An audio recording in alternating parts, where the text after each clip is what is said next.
Plan communications management. This is a process of developing an appropriate approach and plan for project communications activities based on the informational needs of each stakeholder or group, available organizational assets, and the needs of the project. This process will allow us to go ahead and document an approach to effectively and efficiently engage stakeholders by presenting relevant information in a timely manner. Project managers, primarily since we are looking at a strategic level, will spend about 90% of their time communicating with other members of the project team, the project management team, and other stakeholders within the project. Face-to-face communications is obviously ideal, but it is expensive, especially if the team is not geographically co-located.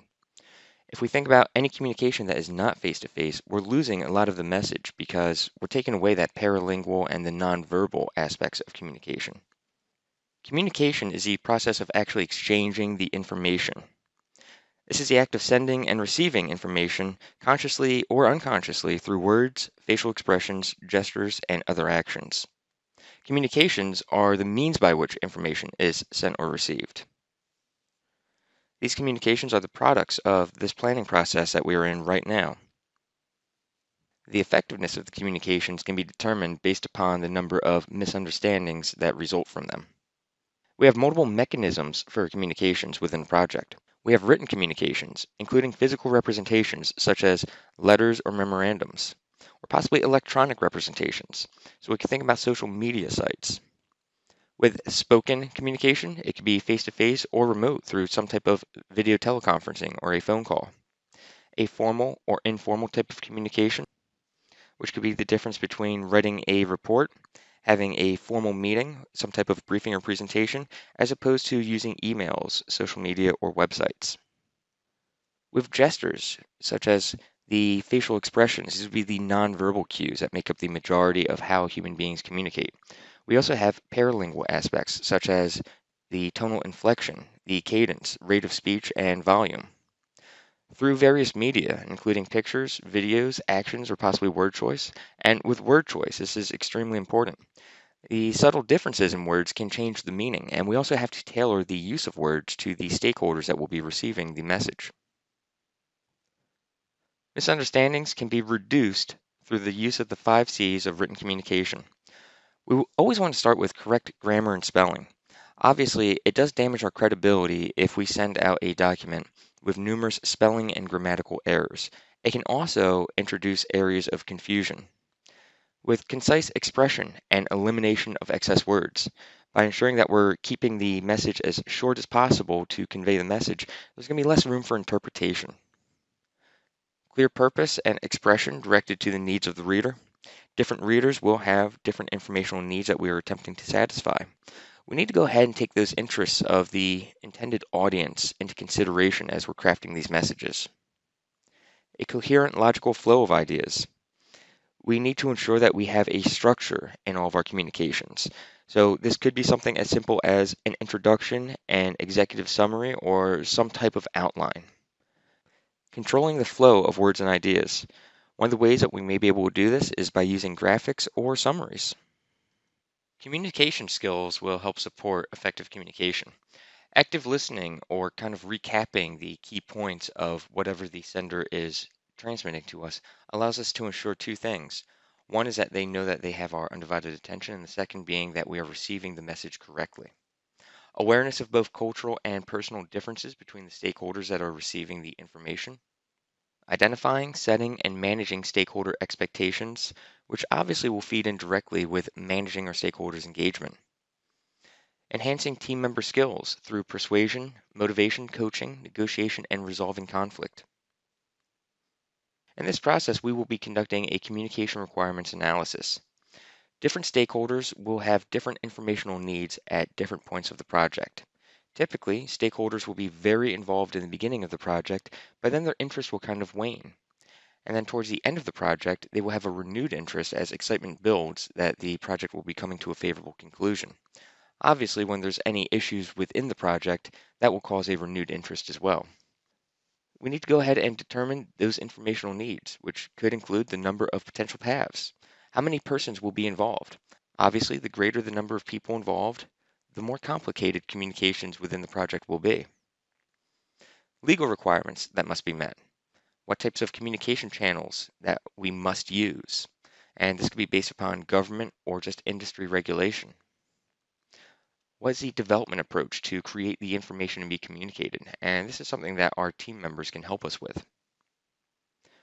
We can use different communications technology such as email, instant messaging, or some type of framework in order to allow people to pull information based upon their own needs, such as wikis or SharePoints. Now, the urgency and sensitivity of the information will be extremely important here. If there is an extremely urgent document that must be disseminated, I'm not just going to go ahead and put it on a SharePoint and hope that people find it. I may go ahead and email it out instead. The availability of the information is another consideration to have. If I email out a progress report once a week, well, that's available once per week. But if we go ahead and put it onto the SharePoint, then it's available at the needs of the stakeholder. The reliability and the ease of use of the technology. If the technology is only working for 6 hours a day, then it's not necessarily the most reliable, and we probably don't want to depend upon it too much. And the ease of use, we cannot expect all of our stakeholders to have the same level of expertise when it comes to interacting with these systems. The communication models, we have the basic sender-receiver model and also the interactive sender-receiver model. With interactive communication, this is where two or more parties are having some type of back and forth. It could be conversational, it could be an interview, but it is some means of exchanging information to satisfy those informational requirements.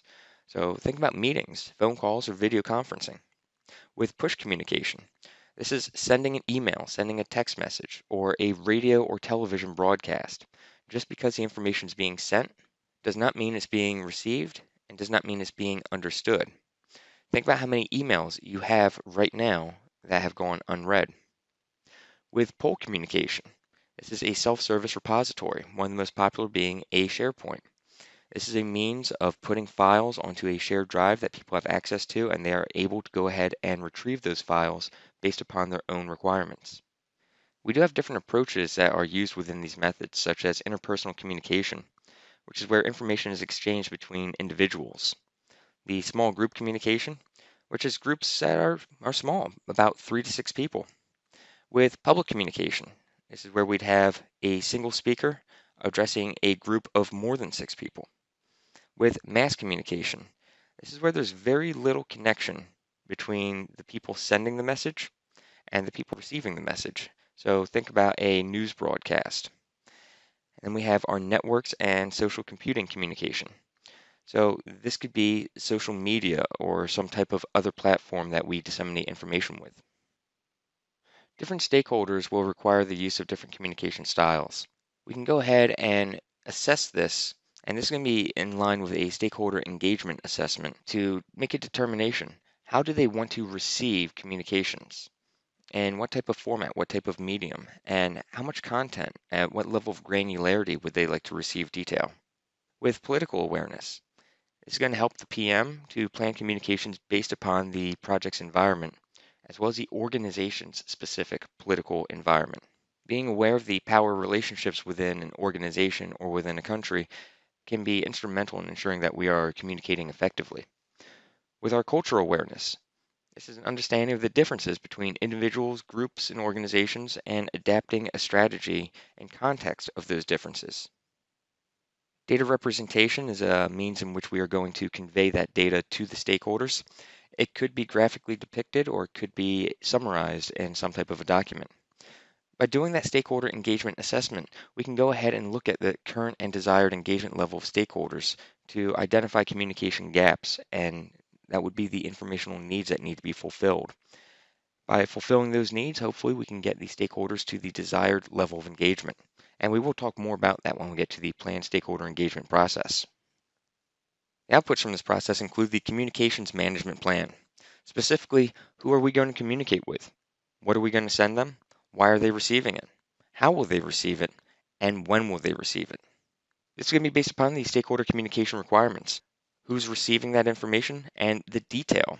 So what is the content specifically that they're interested in receiving? Not everybody wants to know the same things about the same project. In what format? Is it going to be a memo? Is it going to be a spreadsheet? And at what level of granularity would they like? Some stakeholders will prefer just a quick dashboard, perhaps traffic light pattern of red, amber, green. Other people may want a percentage, and other people may want the raw numbers. For what reason would they like to receive this? And what technology or method are we using? Now, the frequency is going to be very important as well, answering that one question. Some stakeholders may want a daily update. Other stakeholders may become very distressed at receiving an email every day. They may only want to receive one maybe every 2 weeks. Whatever their informational need is, we want to just go ahead and make sure we are satisfying to the best of our ability. How are we going to handle escalations within the project? If a risk event occurs and we are unable to handle it internally and we need the application of management reserves, how are we going to contact senior management to make them aware of the situation? With a glossary of terminology, this is incredibly important, especially if we use a large number of acronyms within our organization. We want to make sure people are able to follow along with exactly what we're talking about within our communications. And our communication constraints. So perhaps there's issues with time zones or issues with VPN into a corporate network or accessing a SharePoint. We need to take this into consideration. We should have guidelines and templates for status meetings, team meetings, e-meetings, and email messages. Even something as simple as a signature block for an email should be standardized within this plan. With our project documents updates, we could be updating the project schedule. Any communication activities that must be conducted must be scheduled, so we need to go ahead and plug those in. We also have the stakeholder register that may be updated to reflect the communications that we have planned with the stakeholders. Plan communications management, a learning assessment. Describe the purpose of this process in your own words.